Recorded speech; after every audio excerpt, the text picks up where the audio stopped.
The COVID-19 outbreak is having a big impact on businesses right here in the Twin Cities. Many cutting back hours or closing their doors altogether to try to keep employees and customers safe.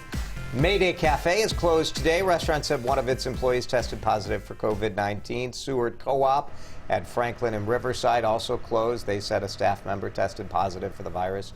May well be the same person working at both places. We don't know, but the Seward Co-op will reopen after that store is thoroughly cleaned. Those are kind of moves out of necessity, right? What we're seeing with many restaurants and frankly, it's not just the service industry, it's the small clothing boutiques and garden centers and hair salons all over the place. Restaurant owners and business owners have to make a choice. Do we try to keep some money coming in by maybe pivoting to like a takeout type thing? Do we try to keep providing for our employees who need work?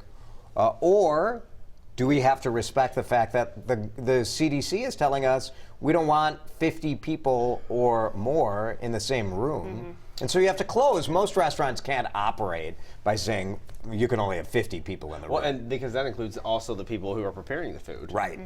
Correct? I mean, you got to have an assembly line for all that. You have everyone working in the kitchen, that sort of thing, or the counters. What do you do, Heather, if you're a business owner? It's an impossible choice. And we've seen this with some of these business owners. I know Kate Raditz did a story last night where she interviewed the owner of a restaurant, and the owner started to cry. And I know that owner, and I understand where they're coming from, because some of these restaurants, they may be closing now, but they could close for good. So you have to, I think they're trying to figure it out. If any of you follow Jason on social media, you'll see he spent almost all of yesterday posting what every single restaurant is doing, and a lot of them are offering takeout at 10% off. I've even seen some 20% off, trying to get people to still come out of their houses and come out. But my guess is they're going hour by hour and also trying to figure it out. To figure it out, right? We've seen some national chains make some moves. Chick-fil-A has closed all their dining rooms so you can drive through and get food there. Starbucks has gotten rid of seats so you can come in, buy coffee, but they don't want people hanging around. And it's emotional, as you said. Gavin Kaysen, who owns Spoon and Stable, Demi, Belcor, and Wyzetta, he has decided to close the dining areas of his restaurants, and it was very emotional for him. The only thing I can really say is thank you for supporting us. Thank you for being loyal to us.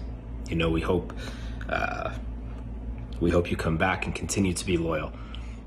So rest, be with your family, be with your friends. Thank you.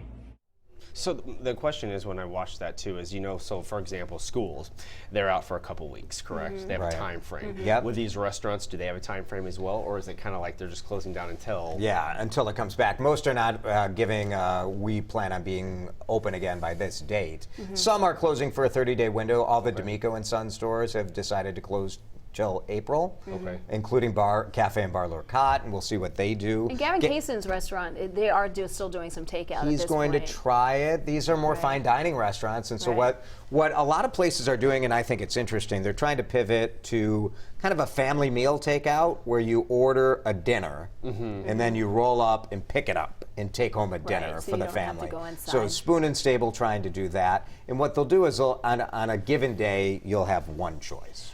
But that's still, most restaurants make their money from alcohol sales, to be honest with you. So when you have all of that goes away, but at least it's something that can maybe keep these guys afloat so they don't have to close for good.